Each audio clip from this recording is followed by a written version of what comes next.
12, 25, 16. No tienes por qué pensar que estoy loco, Elliot. Muchos otros tienen manías raras. ¿Por qué no te burlas del abuelo de Oliver, que jamás monta en un automóvil?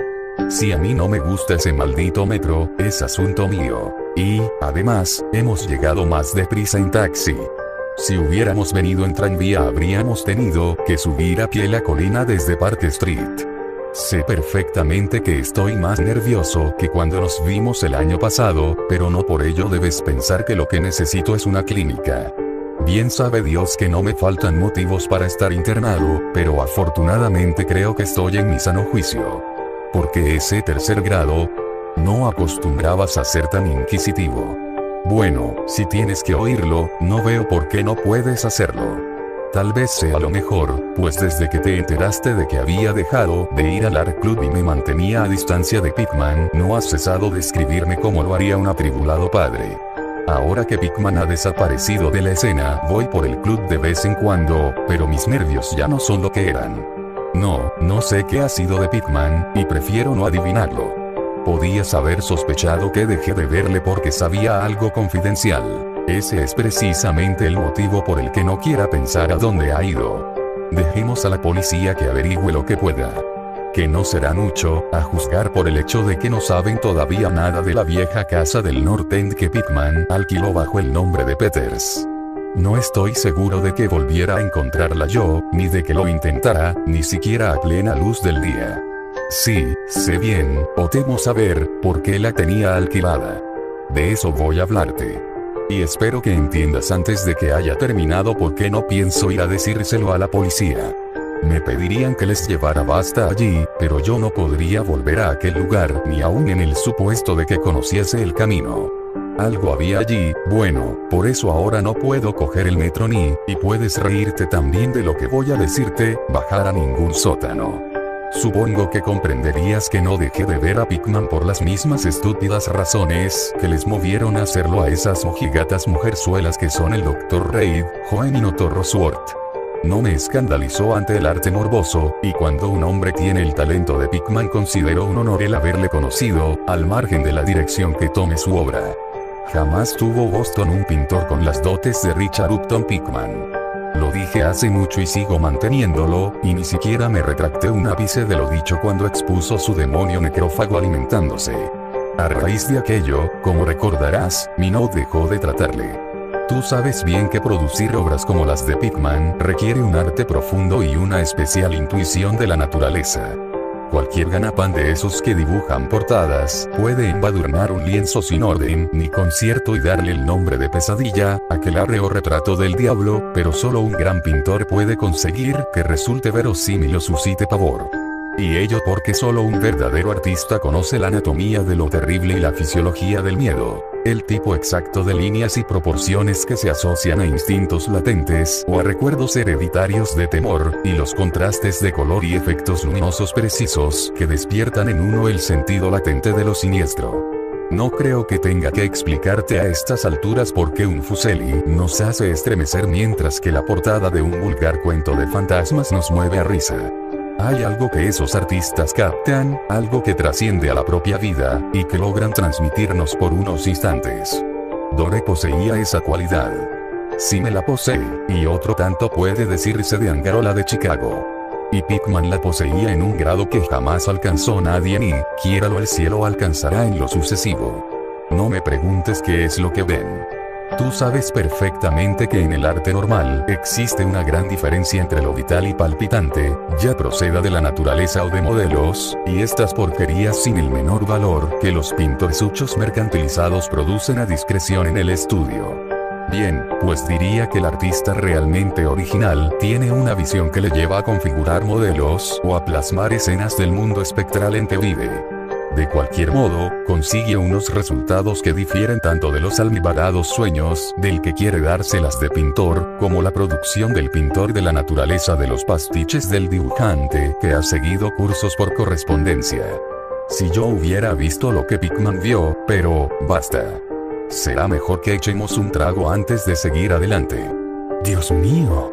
Yo no estaría vivo si hubiera visto lo que aquel hombre, si es que hombre era.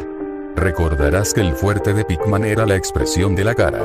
No creo que desde Goya nadie haya puesto tal carga de intensidad diabólica en una serie de rasgos o en una expresión. Y, con anterioridad a Goya, habría que retrotraerse a aquellos artífices del medioevo que esculpieron las gárgolas y quimeras de Notre Dame y del Mont Saint-Michel. Ellos creían en toda clase de cosas, y posiblemente veían también toda clase de cosas, pues la Edad Media pasó por varias fases muy curiosas.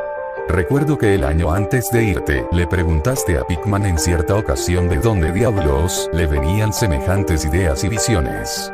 No se echó a reír a carcajadas. A aquellas risotadas se debió en parte el que Reid dejara de hablarle. Reid, como bien sabes, acababa de empezar un curso sobre patología comparada, y utilizaba un vocabulario un tanto engolado al hablar sobre el sentido biológico o evolutivo de este o aquel síntoma físico o mental.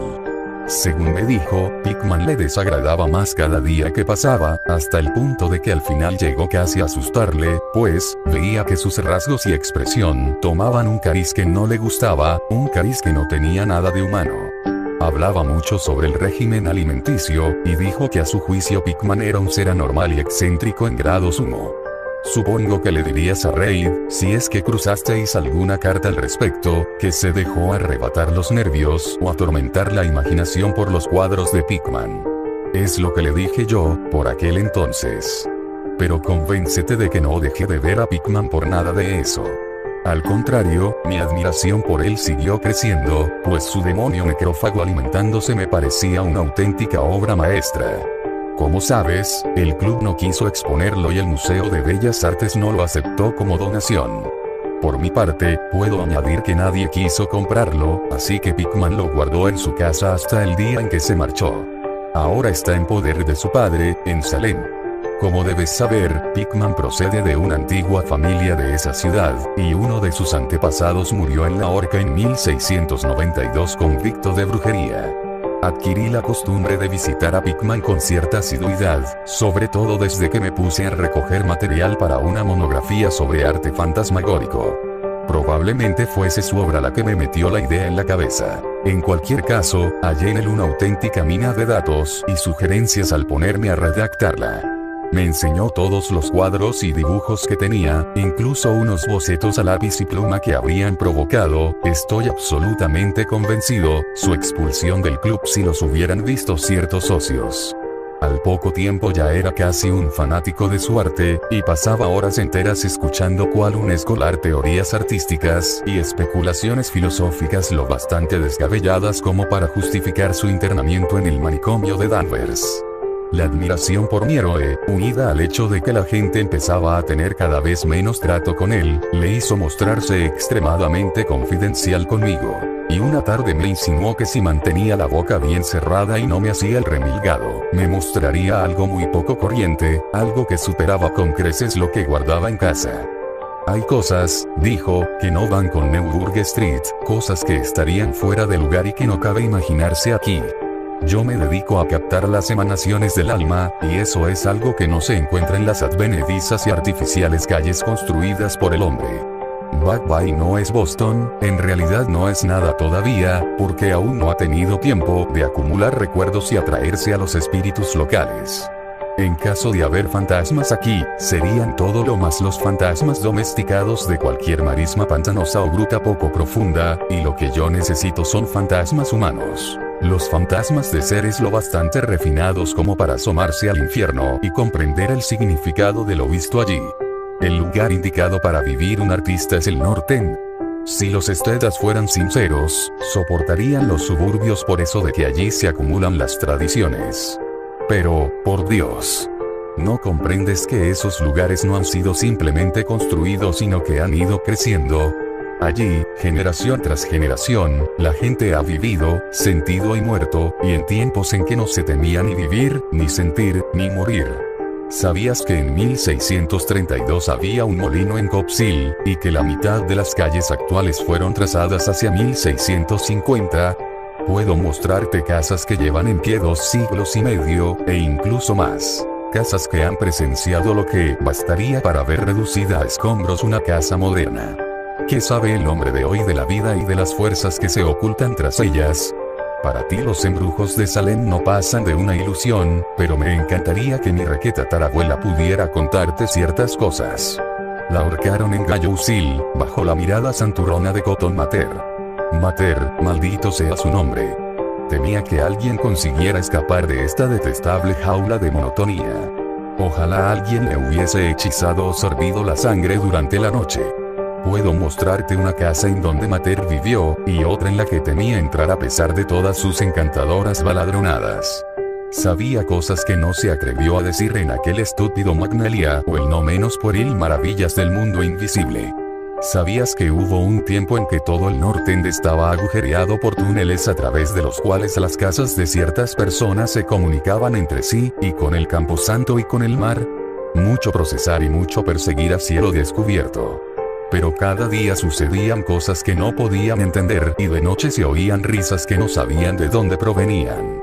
En 8 de cada 10 casas construidas antes de 1700, y sin tocar desde entonces, podría mostrarte algo extraño en el sótano. Apenas pasa mes que no se oiga hablar de obreros que descubren galerías y pozos cubiertos de ladrillos, que no conducen a parte alguna, al derribar este o aquel edificio. Tuviste ocasión de ver uno cerca de Enchman Street desde el ferrocarril elevado el año pasado. Allí había brujas y lo que sus conjuros convocan, piratas y lo que ellos trajeron del mar, contrabandistas, corsarios, y puedo asegurarte que en aquellos tiempos la gente sabía cómo vivir y cómo ensanchar los confines de la vida. Este no era, sin duda, el único mundo que le era dado conocer a un hombre inteligente y lleno de arrojo Kia. Y pensar que hoy en cambio, los cerebros son tan inocuos que hasta un club de supuestos artistas se estremece y sufre convulsiones si un cuadro hiere los sentimientos de los contertulios de un salón de té de Beacon Street. Lo único que salva al presente es que su estupidez le impide cuestionar con sumo rigor el pasado. ¿Qué dicen en realidad los mapas, documentos y guías acerca del Nortend? Bah. Tonterías. Así, a primera vista, me comprometo a llevarte a 30 o 40 callejas y redes de callejuelas al norte de Prince Street, de cuya existencia no sospechan ni 10 seres vivos fuera de los extranjeros que pululan por ellas. ¿Y qué saben de ellas esos hombres de facciones mediterráneas?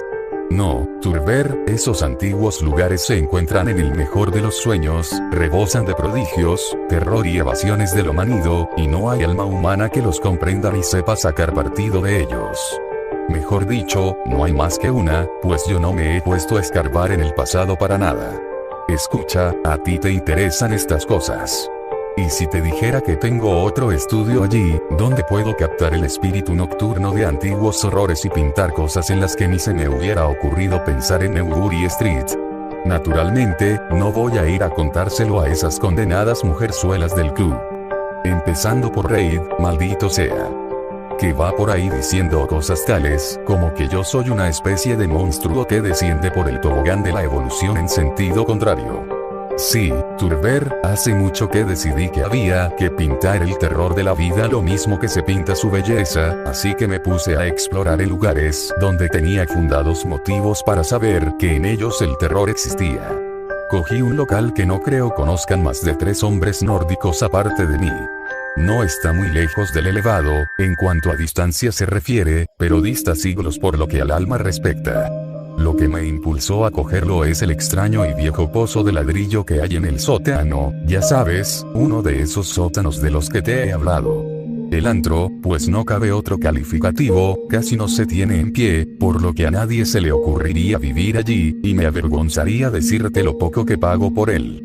Las ventanas están entabladas, pero lo prefiero así, pues para mi trabajo no necesito la luz del día. Pinto en el sótano, donde la inspiración me viene con más facilidad, pero tengo otras habitaciones amuebladas en la planta baja. El dueño es un siciliano, y lo he alquilado bajo el nombre de Peters. Si te encuentras con ánimos, te llevaré a verlo esta noche. Creo que te gustarán los cuadros pues, como dije, en ellos he puesto lo mejor de mi expresión artística. El trayecto hasta allí no es largo. A veces lo hago a pie, pues no quiero llamar la atención con un taxi en semejante lugar. Podemos tomar el metro en South Station y bajar en Battery Street. Desde allí no hay que andar mucho. Bueno, Elliot, Tras semejante arenga lo único que podía hacer era resistir los deseos de correr en lugar de andar en busca del primer taxi libre que saliera a nuestro encuentro. Después, cogimos el elevado en South Station y hacia las 12 ya habíamos bajado las escaleras de Battery Street. Luego nos pusimos a andar a lo largo del viejo muelle de Constitution Wharf. No me fijé en los cruces, por lo que no sabría decirte dónde torcimos, pero puedo asegurarte que no fue en Greenwich Lane. Al torcer, subimos por un desierto callejón de lo más antiguo y sucio que haya visto jamás, de tejados desvencijados, con los cristales de las ventanas rotos y arcaicas chimeneas medio derruidas que se destacaban contra la luz de la luna. No creo que hubiera siquiera 3 casas en todo lo que abarcaba la vista que no estuvieran ya levantadas en tiempos de Cotton Mather.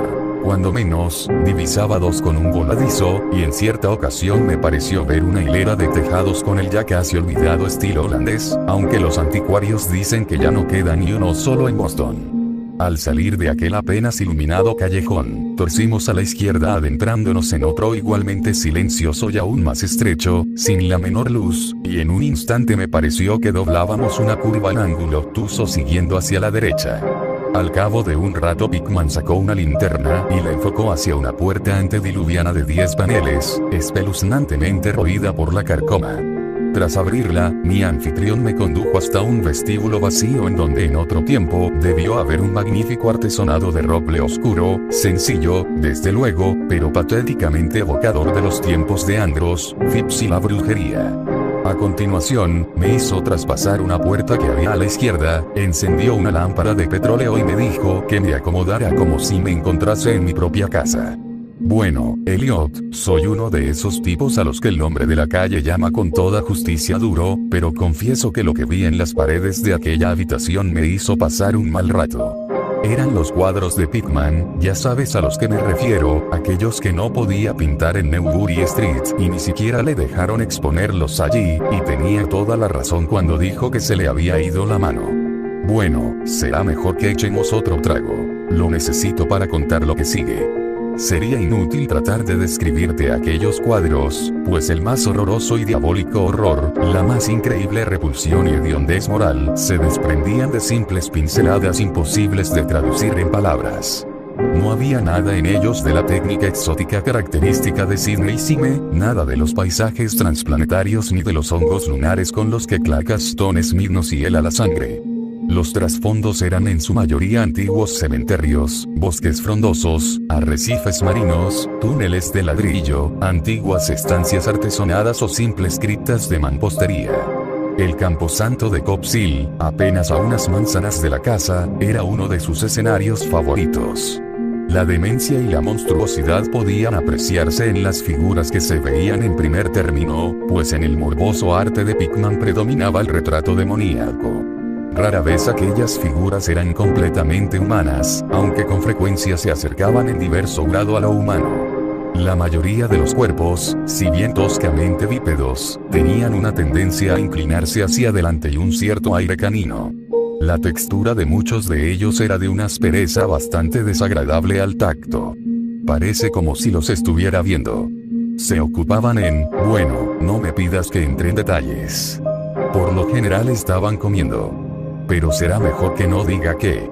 A veces los mostraba en grupos en cementerios o pasadizos subterráneos, y a menudo aparecían luchando por la presa o, mejor dicho, el tesoro descubierto. Y qué expresividad tan genuinamente diabólica sabía en ocasiones infundir Pickman a los ciegos rostros de tan macabro botín. De cuando en cuando se les veía saltando en plena noche desde ventanas abiertas, o agazapados sobre el pecho de algún durmiente, al acecho de su garganta. En un lienzo se veía a un grupo de ellos aullando alrededor de una bruja ahorcada en Gallows Hill, cuyas demacradas facciones guardaban un extraordinario parecido con las de aquellos seres. Pero no creas que fueron aquellas horripilantes escenas lo que me hizo perder el sentido. No soy un niño de 3 años y no es, ni mucho menos, la primera vez que veo cosas así. Eran los rostros, Elliot, aquellos endiablados rostros que miraban de soslayo y parecían querer salir del lienzo como si se les hubiese inspirado un aliento vital. Dios mío, juraría que estaban vivos. Aquella bruja nauseabunda que se veía en el lienzo había despertado los fuegos del Averno y su escoba era una varita de sembrar pesadillas. Pásame la garrafa, Elliot. Había algo llamado la lección, santo cielo, en mala hora lo vería. Escucha, ¿te imaginas un círculo de inefables seres de aspecto canino agazapados en un cementerio enseñando a un niño a comer según su usanza? El coste de una presa producto de una suplantación, supongo, ya sabes, el viejo mito de esos extraños seres que dejan sus vástagos en la cuna en sustitución de las criaturas humanas que arrebatan. Pickman mostraba en el cuadro lo que les depara la fortuna a los niños así arrebatados, cómo crecen, cuando justo entonces comencé a ver la espantosa afinidad que había entre los rostros de las figuras humanas y las no humanas.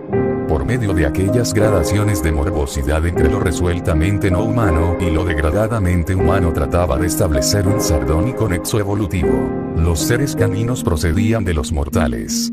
Y apenas acababa de inquirirme qué hacía con las crías que quedaban con los seres humanos a modo de trueque, cuando mi mirada tropezó con un cuadro que representaba a la perfección dicha idea. Se trataba de un antiguo interior puritano. Una estancia de gruesas vigas con ventanas de celosía, un largo banco y un mobiliario del siglo XVII de estilo bastante tosco, con la familia sentada en torno al padre mientras éste leía las escrituras. Todos los rostros, salvo uno, mostraban nobleza y veneración, pero ese uno reflejaba la burla del Averno. Era el rostro de un varón de edad juvenil, sin duda pertenecía a un supuesto hijo de aquel piadoso padre, pero en realidad era de la parentela de los seres impuros.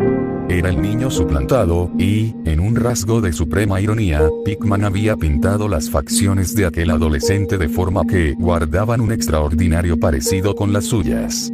Para entonces, Pickman había encendido ya una lámpara en una habitación contigua y, cortésmente, abrió la puerta para que pasara yo, al tiempo que me preguntaba si quería ver sus estudios modernos.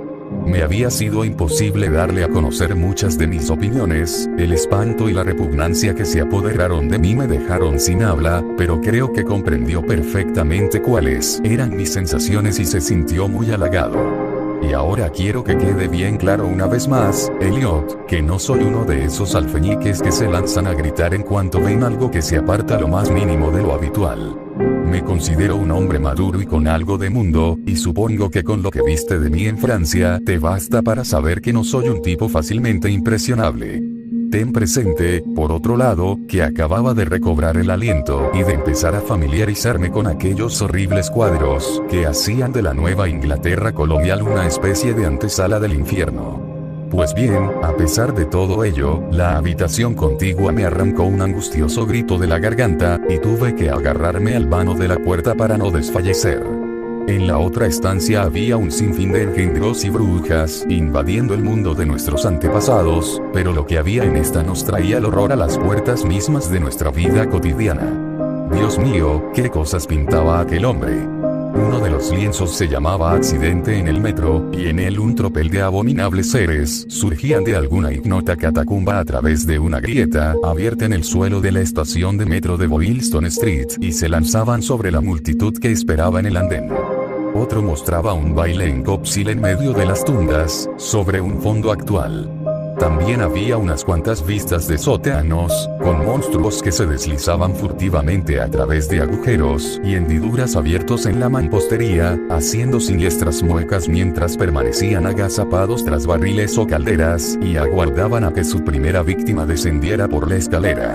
Un horrible lienzo parecía recoger una amplia muestra representativa de Beaconil, con multitudinarios ejércitos de los mefíticos monstruos surgiendo de los escondrijos que acribillaban el suelo.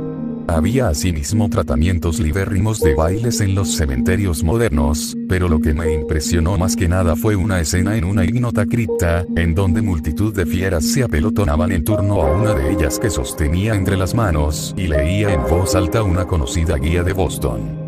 Todas las fieras apuntaban a un determinado pasaje, y todos los rostros parecían contraídos con una risa tan epiléptica y reverberante que creí incluso oír su diabólico eco. El título del cuadro era Holmes, Lowell y Longfellow yacen enterrados en Mount Auburn. A medida que recobraba el ánimo y me iba acostumbrando a aquella segunda estancia de arte diabólico y morboso, me puse a analizar algunos aspectos de la repugnancia y aversión que me inspiraba todo aquello. En primer lugar, me dije a mí mismo, aquellos seres me asqueaban porque no eran, sino la más fiel muestra de la total falta de humanidad e insensible crueldad de Pickman. Semejante personaje debía ser un implacable enemigo de todo el género humano a tenor del regocijo que mostraba por la tortura carnal y espiritual y la degradación del cuerpo humano. En segundo lugar, lo que me producía pavor en aquellos cuadros era precisamente su grandeza. Aquel arte era un arte que convencía. Al mirar los cuadros veíamos a los demonios en persona y nos inspiraban miedo. Y lo extraño del caso era que la subyugante fuerza de Pickman no provenía de una selectividad previa o del cultivo de lo extravagante. En sus cuadros no había nada de difuso, de distorsionado ni de convencional. Los perfiles estaban bien definidos, y los detalles eran precisos hasta rayar en lo deplorable. ¿Y qué decir de los rostros? Lo que allí se veía era algo más que la simple interpretación de un artista. Era el mismo infierno, retratado cristalinamente y con la más absoluta fidelidad. Eso es justo lo que era, cielos. Aquel hombre no tenía nada de imaginativo ni de romántico. Ni siquiera trataba de ofrecernos las agitadas y multidimensionales instantáneas que nos asaltan en los sueños, sino que fría y sardónicamente reflejaba un mundo de horror estable, mecanicista y bien organizado, que él veía plena, brillante, firme y resueltamente. Solo Dios sabe lo que podría ser ese mundo o dónde llegó a vislumbrar Pickman las sacrílegas formas que trotaban, brincaban y se arrastraban por él. Pero, cualquiera que fuese la increíble fuente en que se inspirasen sus imágenes, una cosa estaba fuera de duda. Pickman era, en todos los sentidos, tanto a la hora de concebir como de ejecutar, un concienzudo y casi científico pintor realista. A continuación bajé tras mi anfitrión a su estudio en el sótano, y me preparé para el asalto de algo diabólico entre aquellos lienzos sin terminar. Cuando llegamos al final de la escalera impregnada de humedad, Pickman enfocó la linterna hacia un rincón del enorme espacio que se abría ante nosotros, iluminando el brocal circular de ladrillo de lo que debía ser un gran pozo excavado en el terroso suelo. Nos acercamos y vi que el orificio medía aproximadamente 1,5 metros de diámetro, con paredes que tendrían 1 pie de grosor, y estaba unas 6 pulgadas por encima del nivel del suelo, una sólida construcción del siglo XVII, si no me equivocaba. Aquello, decía Pickman, era un buen ejemplo de lo que había estado hablando antes. Una abertura de la red de túneles que discurrían bajo la colina. Observé distraídamente que el pozo no estaba recubierto de ladrillo, y que por toda cubierta tenía un pesado disco de madera. Pensando en todas las cosas a las que el pozo podía hallarse conectado si las descabelladas ideas de Pickman eran algo más que mera retórica, un escalofrío me recorrió el cuerpo. Luego, siempre yo detrás de él, subimos un escalón y atravesamos una estrecha puerta que daba a una amplia estancia, con un suelo entarimado y amueblada como si fuese un estudio. Una instalación de gas acetileno suministraba la luz necesaria para poder trabajar. Los cuadros sin acabar, montados en caballetes o apoyados contra la pared, eran tan espeluznantes como los que había visto en el piso de arriba, y constituían una buena prueba de la meticulosidad con que trabajaba el artista. Las escenas estaban esbozadas con sumo cuidado, y las líneas trazadas a lápiz hablaban por sí solas de la prolija minuciosidad de Pickman al tratar de conseguir la perspectiva y proporciones exactas. Era todo un gran pintor, y sigo sosteniéndolo hoy aun con todo lo que sé. Una gran cámara fotográfica que había encima de una mesa me llamó la atención, y al inquirirle acerca de ella Pickman me dijo que la utilizaba para tomar escenas que le sirvieran luego para el fondo de sus cuadros, pues así podía pintar a partir de fotografías sin tener que salir del estudio en lugar de ir cargado con su equipo por toda la ciudad en busca de esta o aquella vista. A juicio suyo, las fotografías eran tan buenas como cualquier escena modelos reales para trabajos de larga duración, y, según dijo, las empleaba habitualmente. Había algo muy desapacible en los nauseabundos bocetos y en las monstruosidades a medio terminar que echaban torvas miradas desde cualquier ángulo de la estancia, y cuando Pickman descubrió súbitamente un gran lienzo que se encontraba lejos de la luz, no pude evitar que se me escapara un estruendoso grito, el segundo que proferí aquella noche. Resonó una y otra vez a través de las mortecinas bóvedas de aquel antiguo y salitroso sótano, y tuve que realizar un tremendo esfuerzo para contener una histérica carcajada. Dios misericordioso. Elliot, no sé cuánto había de real y cuánto de febril fantasía en todo aquello. Jamás podría imaginarme semejante sueño. El cuadro representaba un colosal e indescriptible monstruo de centelleantes ojos rojos, que tenía entre sus huesudas garras algo que debió haber sido un hombre, y le roía la cabeza como un chiquillo chupa un pirulí. Estaba en cuclillas, y al mirarle parecía como si en cualquier momento fuera a soltar su presa en busca de un bocado jugoso. Pero, maldición. La causa de aquel pánico atroz no era, ni mucho menos aquella diabólica figura, ni aquel rostro perruno de orejas puntiagudas, ojos inyectados en sangre, nariz chata y labios barbeantes. No eran tampoco aquellas garras cubiertas de escamas, ni el cuerpo recubierto de moho, ni los pies semiundulados, no era nada de eso, aunque habría bastado cualquiera de tales notas, para volver loco al hombre más pintado. Era la técnica, Elliot. Aquella maldita, implacable y desnaturalizada técnica. Puedo jurar que jamás había visto plasmado en un lienzo el aliento vital de forma tan real. El monstruo estaba presente allí, lanzaba feroces miradas, roía y lanzaba feroces miradas, y entonces pude comprender que solo una suspensión de las leyes de la naturaleza podía llevar a un hombre a pintar semejantes seres sin contar con un modelo, sin haberse asomado a ese mundo inferior que a ningún mortal no vendido al diablo le ha sido dado ver. Prendido con una chincheta a una parte sin pintar del lienzo, había un trozo de papel muy arrugado. Probablemente, pensé, sería una de esas fotografías de las que se sirve Pickman para pintar un trasfondo no menos horroroso que la pesadilla que se destacaba sobre él. Alargué el brazo para estirarlo y ver de qué se trataba, cuando de repente Pickman dio un respingo como si le hubieran pinchado. Había estado escuchando con suma atención desde que mi grito de pavor despertó insólitos ecos en el oscuro sótano, y ahora parecía estar poseído de un miedo que, si bien no podía compararse con el mío, tenía un origen más físico que espiritual. Sacó un revólver y me hizo un gesto para que me callara, tras lo cual se encaminó al sótano principal y cerró la puerta detrás suyo. Creo que me quedé paralizado por unos instantes. A semejanza de Pickman aguzé el oído, y me pareció oír el leve sonido de alguien que correteaba, seguido de unos alaridos o golpes en una dirección que no sabría decir. Pensé en gigantescas ratas y sentí que un escalofrío me recorría todo el cuerpo. Luego se oyó un amortiguado estruendo que me puso la carne de gallina, un sigiloso y vacilante estruendo, aunque no sé cómo expresarlo en palabras. Parecía como si un gran madero hubiese caído encima de una superficie de piedra o ladrillo. Madera sobre ladrillo, me sugería algo aquello. Volvió a oírse el ruido, esta vez más fuerte, seguido de una vibración como si el cuadro cayera ahora más lejos. A continuación, se oyó un sonido chirriante y agudo, a Pickman farfullando algo en voz alta y la atronadora descarga de las 6 recámaras de un revólver, disparadas espectacularmente tal como lo haría un domador de leones para impresionar al público. A renglón seguido, un chillido o graznido amortiguado, y un fuerte batacazo. Luego, más chirridos producidos por la madera y el ladrillo, seguidos de una pausa y de la apertura de la puerta, sonido este que me produjo, lo confieso, un violento sobresalto. Pickman reapareció con su arma aún humeante al tiempo que imprecaba a las abotogadas ratas que infestaban el antiguo pozo. El diablo sabrá lo que comen, Turber, dijo esbozando una irónica sonrisa, pues esos arcaicos túneles comunican con cementerios, guaridas de brujas y llegan hasta el mismo litoral. Pero sea lo que sea, han debido quedarse sin provisiones, pues estaban rabiosas por salir. Tus gritos debieron excitarlas. Lo mejor será andar con cuidado por estos parajes.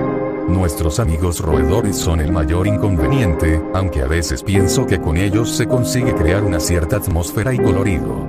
Bueno, Elliot, aquel fue el final de la aventura nocturna.